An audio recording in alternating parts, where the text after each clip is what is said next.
let's have a look. So straight away inside you get a NZXT manual there. I don't know if you can see that. You can see the parts inside there. Obviously you've got the head here, which comes pre-installed with the thermal paste. You get your two main fans here. Wow, they're massive. They're going to do the job properly. Good set of fans there.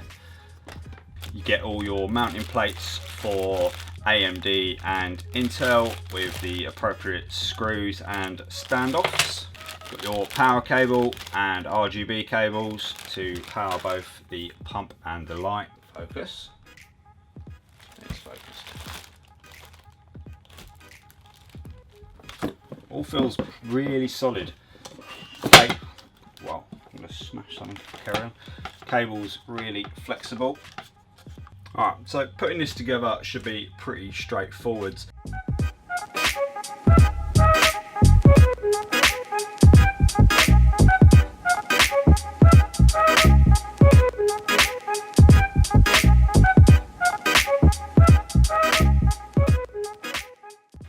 Alright guys, so I'll put this system together, which is an i7, the new Kaby Lake i7700K. I've got it on an Asus Maximus 9 Formula motherboard, and obviously I've gone with the x62 over the x52. Now the difference between the two is the 62 has a 280mm radiator and the 52 has a 240.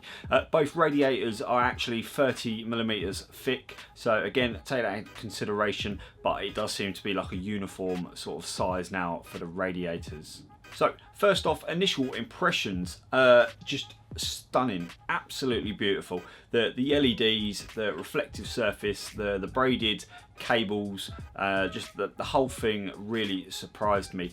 What surprised me more than anything else was just it's just so quiet. So I've got both fans running here. So they're currently running at 25% because it tells me in the cam software exactly how fast they're going. So they're running at 25%, and literally I'd have to put my head against it to literally hear anything. It's that quiet. I'm really surprised. I'm really happy. So if quietness is an issue for you, then this is definitely a worthwhile upgrade. And if you've got the X61, the difference between the two is sort of like night and day. You can, when the X61 was under load, you could really hear it sort of trying to pump its way around, you know, and then fans spinning. But when this is on full load, 100%, honestly, there is not much difference between now and a full pace. Okay, so one of the issues I had when I was installing this, I've got obviously a brand new motherboard. It's the latest Z270 motherboard.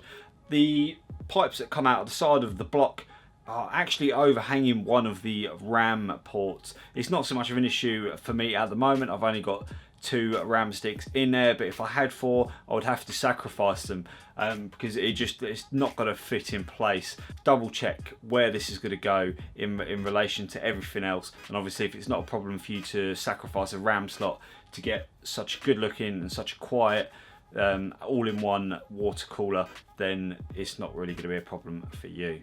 Had a few issues with the USB header.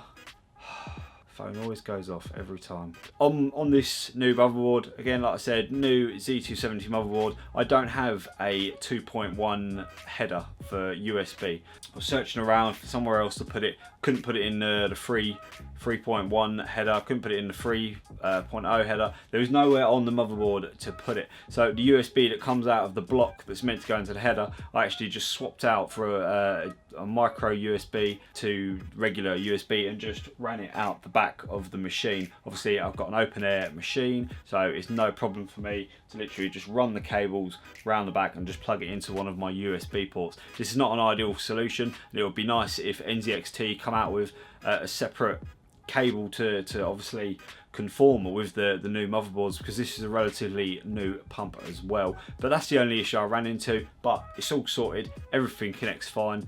So the effect on the actual pump itself, and this might be the reason that you're buying it, it's definitely one of the main reasons I bought it, because this is truly a stunning piece of kit that goes right in the center of your motherboard. It really shows off your system, and you can sort of spec it to the colors and everything else that you want for your build. But the depth effect that you get with the mirrored glass sort of goes over the top and behind, and the LED ring that's going around, the depth effect is amazing. Like, I've got LED lights on the motherboard, on the graphics card and everything else, but this water block really does stand out. It is the centerpiece of the system at the moment. So to control all this goodness, all this unique bespoke beauty that RGB is, you use the CAM software, which you can also control the fan speeds, you can monitor CPU temps, you can monitor the liquid temp, you can change from mode, so you can go from silent mode to performance mode depending on what you're doing. You can change obviously all your RGB colors. You've got so many settings in there. You've got presets, you've got the 16.3 million colors to choose from. You can change it between the ring that goes around the outside or the NZXT logo in the middle. So you can truly customize this to your system and your personal preference. And what you can do is you can get feedback on certain things. So if you want it to give you feedback on your audio, your frames per second, the heat of your CPU, anything like that, any sort of progress or loading, you can get that to reflect in the colors back at you, so you can have a quick glance, see what's going on. Then you'll know whether you put in certain things under load or anything like that. So you know, it really covers all bases there. It's really good software, and it seems very stable. So I think they've sort of perfected this over a little bit of time now, and yeah, the CAM software is what you need. Right, so what do I think of this all-in-one cooler? Obviously there's quite a lot of coolers out there, but aesthetically this thing just sets it off. It sets the bar so high. I don't know how anyone could top that at the moment. And on top of that, the performance matches it as well. The build quality is really good. The cabling's really good. It was really easy to install, and it just looks the part. It really does. The braided cables are a nice touch on top of the previous generation they had. The radiator feels really solid. The fans are super silent and very effective. They keep the temps down really low. So if you're overclocking, you know, pushing the limits of your CPU, there's definitely this x62 with a bigger radiator is just going to destroy the temperatures, you know, and keep them right down low for you. So depending on what you're looking for, really, if you don't want to spend that sort of money on a cooler, then there are cheaper options. You know, I'd probably go with one of the Corsair all-in-one coolers, but if you've got a few extra quid to spend, you know, definitely worth investing in the x62 Kraken by NZXT. Okay, so how much does all this glory cost? Well, it's $160 US and 140 UK. So for me, what you're getting, the cooling performance, the looks, the design, the durability of everything, worth it every penny. And don't forget, all the links will be in the description below, so take a look. Whether you're in US or UK, I always include both links for you.